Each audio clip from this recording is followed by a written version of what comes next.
Pada hari ini saya berbicara mengenai darah, yaitu darah Yesus dicurahkan untuk keselamatan kita, untuk penebusan kita, untuk melayakkan kita berdoa kepada Tuhan, untuk menyucikan kita, untuk melindungi kita.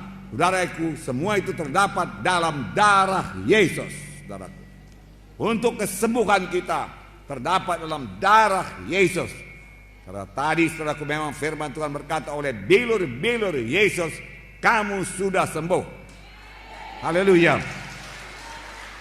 Dan kita tahu pasti saudaraku, bilur Yesus tidak bisa dipisahkan dengan darah Yesus. Pada waktu itu dicambuk saudaraku, saudara dia berbilur-bilur dan darah mengalir saudaraku. Nanti saya terangkan lebih jelas saudaraku. Kamu ditebus bukan dengan emas dan perak, tapi kamu ditebus dengan darah yang mahal, darah anak domba yang tidak bercacat celah, yaitu darah Yesus, saudaraku. Saya harap saudara semua pada hari ini memiliki darah Yesus dan mulai menerapkan darah Yesus dalam hidup saudara. Banyak juga anak Tuhan tidak menerapkan darah Yesus, tidak memakai darah Yesus, tidak memanfaatkan darah Yesus dalam hidupnya. Saudaraku, sayang sekali. Terus terang saya katakan kepada saudara, tiap hari saya mohon darah Yesus bagi saya, bagi istri saya, bagi anak-anak saya semua, satu persatu saya sebut namanya, supaya dibungkus oleh darah Yesus, dilindungi oleh darah Yesus, dan si jahat tidak bisa menjamah dia. Kalau darah anak domba, yang hanya anak domba, darahku berumur setahun tidak bercacat celah, bisa melepaskan bangsa Israel, anak sulungnya, daripada kematian, dan si malaikat maut tidak bisa menjamahnya, setan tidak bisa menjamahnya, apalagi darah Yesus yang sejati. Haleluya. Tepuk tangan darahku, haleluya. Nah, darahku, jangan jarang-jarang menerapkan darah Yesus. Tiap hari terapkan darah Yesus. Kenapa jarang? Sudah jadi topik mengenai darah Yesus sudah hilang daripada pemikiran mereka. Tetapi Tuhan Yesus memerintahkan secara khusus pada umat Israel memperingati Paskah sepanjang masa, selama-lamanya. Nah saudaraku, sampai pada zaman ini seharusnya kita lebih bergairah memperingati Paskah. Karena sekarang anak domba Paskah yang sejati, yaitu Tuhan Yesus Kristus telah mencurahkan darahnya. Nah, saudaraku yang kasih dalam nama Yesus, untuk tinggal saudaraku dalam Yesus perlu darah Yesus. Banyak sekali berkat daripada darah Yesus, melayakkan dan menyucikan. Oleh sebab itu tiap-tiap hari saya mohon darah Yesus, saya ulangi lagi saudaraku, dalam kehidupan saya dan keluarga saya.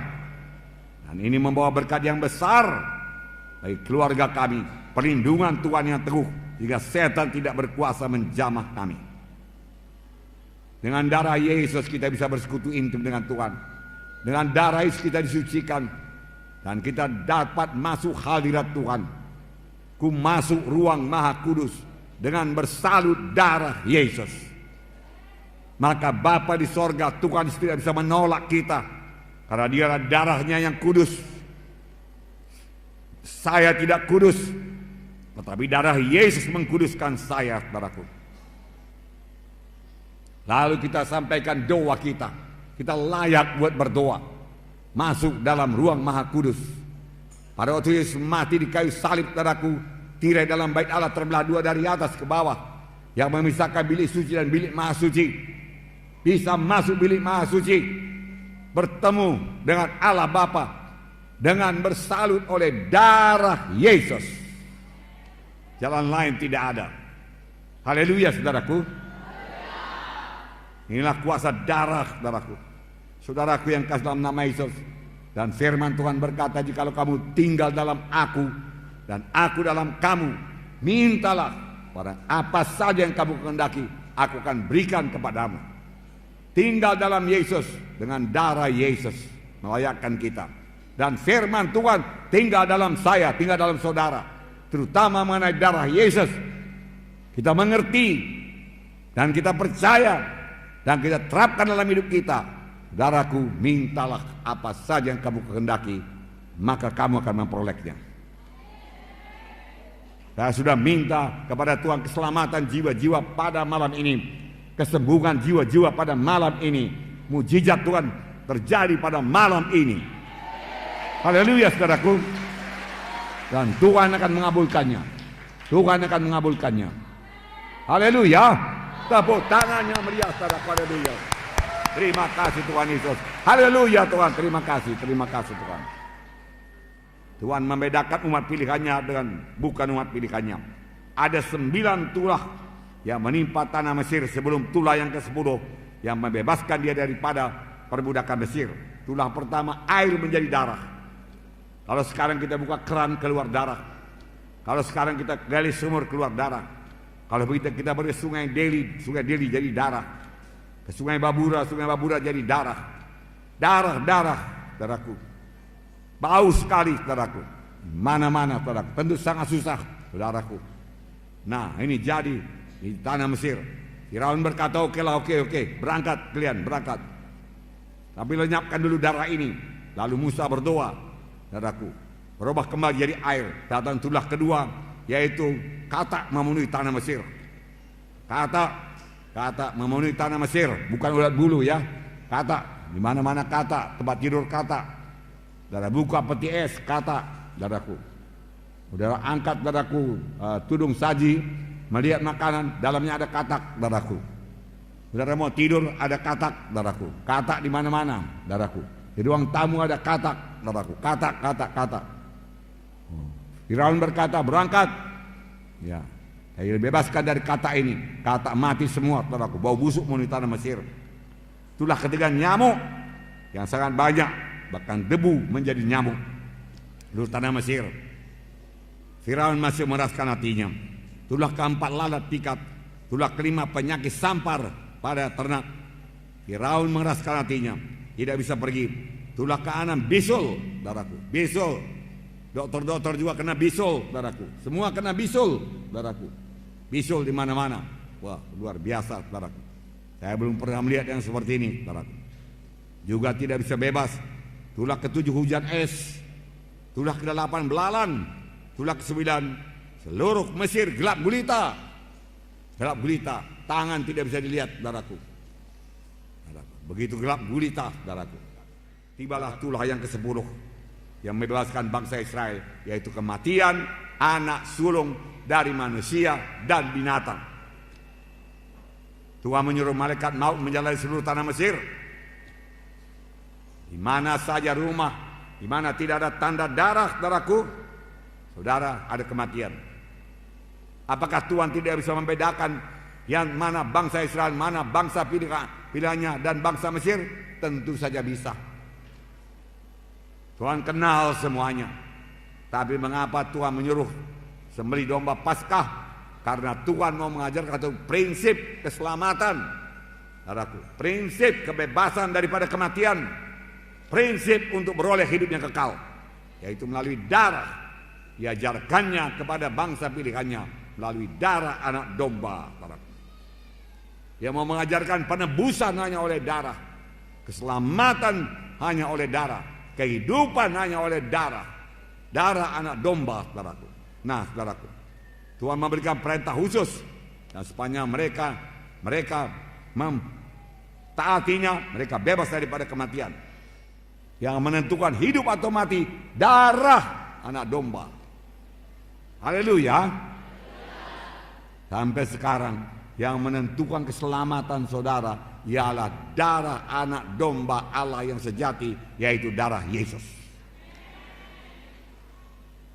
Itu sebabnya setan tidak senang kalau saya berkhotbah, saudaraku, mengenai darah domba Paskah, darah domba Allah yang menyelamatkan, bukan kebaikan kita, bukan sumbangan kita, bukan amal-amal kita, bukan perbuatan baik kita, tetapi kamu, bukan uang kita, bukan harta kita, saudaraku, bukan korban kita kepada gereja, saudaraku, bukan itu yang menyelamatkan, bukan itu yang membawa ke sorga. Semua itu baik dan disukai Tuhan, tapi ibarat jembatan tadi tidak 1/10 pun membawa kita ke sorga, saudaraku. Yang sanggup membawa kita ke sorga hanya satu, yaitu darah anak domba Paskah yang sejati, yaitu darah Yesus. Saudaraku, tepuk tangan saudaraku. Haleluya. Hanya melalui Yesus kita selamat. Tidak ada jalan yang lain ke sorga. Tuhan sendiri berkata, akulah jalan dan kebenaran dan hidup. Seorang pun tidak sampai kepada Bapa kalau tidak melalui aku.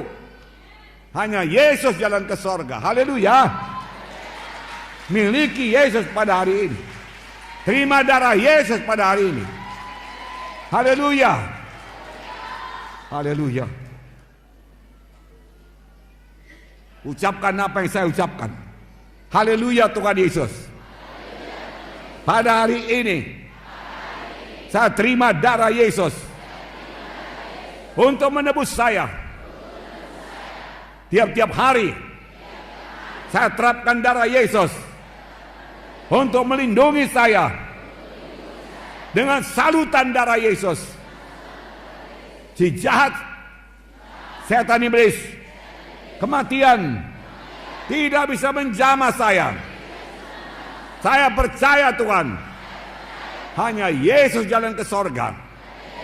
Saya percaya Tuhan, oleh bilur Yesus saya disembuhkan.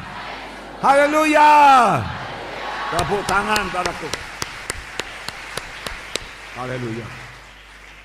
1 Petrus 1:18-19 berkata, sebab kamu tahu bahwa kamu telah ditebus dari cara hidup yang sia-sia yang kamu warisi dari nenek moyangmu, bukan dengan barang yang fana, bukan pula dengan perak atau emas, melainkan dengan darah yang mahal, yaitu darah Kristus yang sama seperti darah anak domba dan tidak bernoda, tidak bercacat. Kamu ditebus bukan dengan emas dan perak, dari perbuatanmu yang sia-sia, dari dosamu, dari penyembahan berhalamu, dari pemberontakanmu, dari ketidakpedulianmu kepada jalan Tuhan, dari segala tipu dayamu, dari segala dosamu. Bukan dengan emas dan perak, bukan dengan hartamu. Kau persembahkan seluruh hartamu, tidak bisa menebus engkau. Tapi engkau ditebus hanya dengan darah anak domba yang tidak bercacat celah, yaitu darah Yesus. Haleluya. Setelah saudara dengarkan firman Tuhan ini, adakah saudara percayakan darah Yesus? Darah Yesus berkuasa, amin. Membungkus saudara pada saat ini, amin. Haleluya.